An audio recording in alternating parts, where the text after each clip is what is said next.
নমস্কার, আরোমা রান্নাঘরে আপনাদের সকলকে স্বাগত। আজকের রেসিপি ম্যাঙ্গো আইসক্রিম। আমরা সাধারণত ম্যাঙ্গো আইসক্রিম না কিনে খাই না, বাড়িতেই বানিয়ে খাই।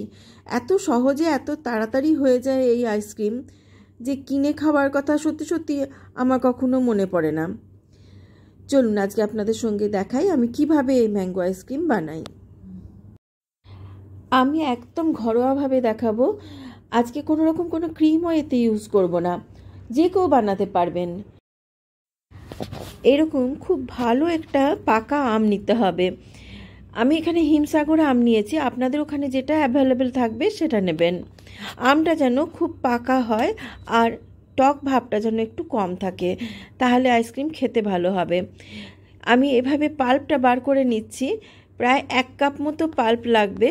এই দেখুন, এই একটা আম থেকেই এতটা পাল্প হয়েছে, এই এতটা পাল্প কিন্তু লাগবে। আমি একটু বেশি কোয়ান্টিটিতে বানাচ্ছি, আমি এখানে 3 কাপ দুধ ইউজ করছি। আপনারা চাইলে কম দুধ ইউজ করতে পারেন, সেক্ষেত্রে আমের পাল্পটা একটু কমিয়ে দেবেন। আমি 3 কাপ এখানে দুধ দিলাম, আর এই দুধের সঙ্গে 1/2 কাপ আমি দিলাম এখানে চিনি। 1/3 কাপ দিচ্ছি আমি এখানে গুঁড়ো দুধ, চিনি আর লিকুইড দুধটা একসঙ্গে তিনটেকে খুব ভালোভাবে মিশিয়ে নিতে হবে ঠান্ডা অবস্থায় কিন্তু। তারপরে গ্যাসটাকে অন করবেন। আমি গ্যাস অন করে দিয়েছি আর আস্তে আস্তে দুধটা ঘন হচ্ছে। আর এবার মেশাচ্ছি 1 টিস্পুন কাস্টার্ড পাউডার, একটু জলে গুলে নিয়েছি। যদি কাস্টার্ড পাউডার না থাকে সেই ক্ষেত্রে আপনারা কর্নফ্লোরও ইউজ করতে পারেন।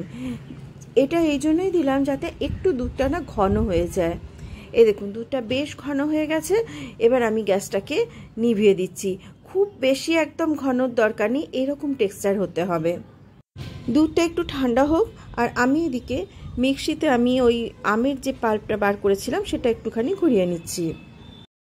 দুধটা ঠান্ডা হয়ে গেছে আর এরকম হয়েছে, দেখুন টেক্সচারটা এরকম হতে হবে, একদম পুরো গাঢ় ক্ষীরের মতন, যেরকম মিল্কমেড হয় সেরকম একদম কনডেন্স মিল্কের মতন হতে হবে। এবারে একটা বড় মিক্সিং জারে আমি এটাকে নিয়ে নিচ্ছি দুধটাকে, আর ওই যে পাল্পটা যেটা বার করেছিলাম সেটাও এর মধ্যে মিশিয়ে দিচ্ছি। এই দুধ আর আমের পাল্প একসঙ্গে ভালোভাবে মিক্সিতে ব্লেন্ড করে নিতে হবে। খুব ভালোভাবে ব্লেন্ড করবেন, এই যে এরকম টেক্সচার হবে। এবারে এটা একটা পুরনো আইসক্রিমেরই বক্স, তার মধ্যে আমি এটাকে পুরো ঢেলে দিচ্ছি। আর এই আইসক্রিমটা দুটো পর্যায়ে জমাবো।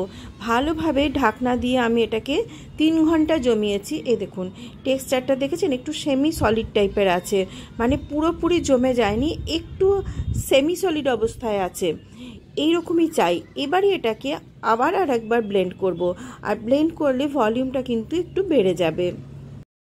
এই যে সেকেন্ড টাইম যে ব্লেন্ডটা হবে সেটা কিন্তু খেয়াল রাখবেন, 20 সেকেন্ড থেকে 25 সেকেন্ডের বেশি যেন না হয়, তা না হলে কিন্তু জল কেটে যেতে পারে। তাই জন্য খুব বেশিক্ষণ ব্লেন্ড করবেন না, জাস্ট মনে মনে 25 থেকে 30 গুনবেন আর অফ করে দেবেন মিক্সি। তাতেই যে ব্লেন্ড হবে সেটাই দরকার, ব্যাস অতটাই করবেন, তার বেশি কিন্তু ব্লেন্ড করবেন না। এবারে আমি আরও একটা আমকে একদম ছোট ছোট টুকরোতে কেটে নিচ্ছি, এই যে ব্লেন্ড করছি যে মিক্সচারটা, এই মিক্সচারের ভেতরে মেশানোর জন্য। আর আরও কিছু ড্রাই ফ্রুটসও মেশাবো, সেগুলোও টুকরো করে নিচ্ছি। এই আমের টুকরোগুলো এই আইসক্রিমের সঙ্গে মিশিয়ে দিলে কি হবে, যখন মুখে পড়বে না খেতে দারুণ লাগবে, এটা অবশ্যই দেবেন। আর এ দেখুন আমি কিছু ড্রাই ফ্রুটসও কুচিয়ে নিয়েছি, সব কিছু একদম রেডি হয়ে গেছে। এবারে এই আইসক্রিমের বক্সটাতে প্রথমে এই লিকুইডটা কিছুটা দিয়ে দিলাম, আর এরপর দিচ্ছি কিছু ওই আমের কুচি। আমি এখানে একটু পেস্তা আর একটু কাঠবাদাম দিচ্ছি, আপনারা যে কোনো ড্রাই ফ্রুটস দিতে পারেন, তবে কিশমিশ দেবেন না, কিশমিশ দিলে ভালো লাগে না আমি দেখেছি। একটু কুচি এই ড্রাই ফ্রুটসগুলো দিয়ে দিলাম, ব্যাস। এরপরে আরও যে মিক্সচারটা যেটা ছিল বেঁচে থাকা সেটা পুরোটাই ঢেলে দিলাম, আর ওপর থেকে আরও একটু ড্রাই ফ্রুটস আর একটু ম্যাঙ্গো ছড়িয়ে দেবো। ড্রাই ফ্রুটস না দিলেও আমের কুচি কিন্তু অবশ্যই দেবেন। আমের কুচিগুলো যখন মুখে পড়ে না খেতে অসাধারণ লাগে, দারুণ ভালো লাগে। এই আইসক্রিম একবার বানিয়ে দেখুন, বাজারের কেনা ম্যাঙ্গো আইসক্রিম আপনাদের খেতে ইচ্ছেই করবে না। আমি তো একটু দুধ বেঁচে গেলেই আমি প্রায়ই বানাই এই আইসক্রিম, আমাদের সবার খুব প্রিয়। ব্যাস, এবার এটাকে জমানোর জন্য রেখে দিচ্ছি। আমি ওভারনাইট রাখছি, আপনারা 5 থেকে 6 ঘন্টা রাখলেই এটা কিন্তু জমে যাবে। এই দেখুন কি সুন্দর হয়েছে, দারুণ সুন্দর খেতে হয়। একদিন অবশ্যই বানান, দেখবেন বাচ্চা থেকে বড় সবাই খুব ভালোবাসবে। আমার বাড়িতে তো সবাই খুব ভালোবাসে, আপনারাও একদিন বানান। আর বাচ্চাদের সামার ভ্যাকেশন চলছে, ওদেরকে সঙ্গে নিয়ে বানান, দেখুন ওরাও খুব এনজয় করবে।